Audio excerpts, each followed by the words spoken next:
रमेश आंगन के बीचों बीच खड़ा था। उसके दाएं हाथ को कमला ने कसकर पकड़ रखा था और बाएं हाथ को पूजा ने।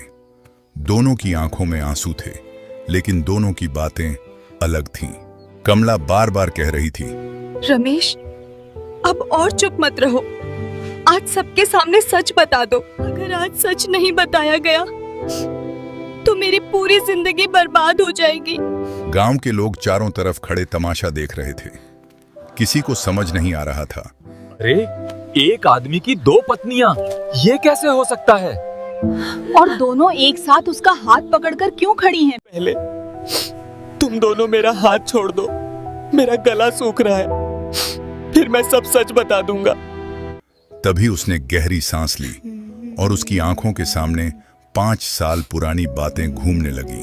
5 साल पहले रमेश की जिंदगी बहुत साधारण थी।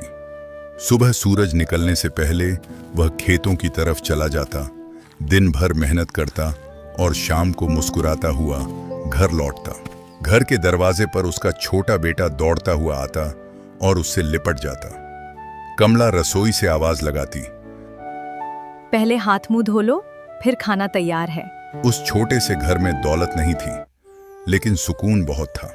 रमेश अक्सर कहता था, भगवान ने मुझे कम दिया है, लेकिन जितना दिया है उसमें मैं खुश हूं। बस ऐसे ही साथ निभाना, बाकी सब ठीक हो जाएगा। लेकिन किस्मत ने जैसे उनकी खुशियों पर नजर लगा दी। एक बरसाती शाम कमला अपने बेटे को लेकर बाजार गई।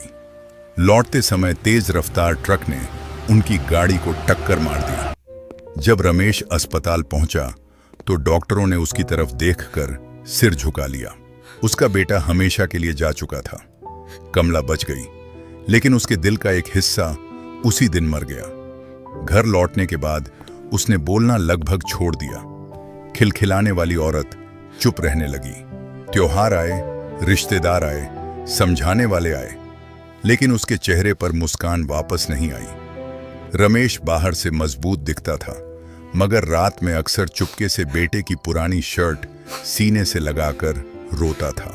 उसे लगता था कि अगर वह टूट गया तो कमला को कौन संभालेगा। इसीलिए वह अपने आंसू किसी को नहीं दिखाता। धीरे धीरे खर्च बढ़ने लगे। इलाज, कर्ज और घर चलाने के लिए उसे शहर में ज्यादा काम करना पड़ा। अब वह हफ्ते में कई दिन बाहर रहने लगा। कमला अकेले घर संभालती रही, लेकिन उसके दिल में खालीपन बढ़ता गया।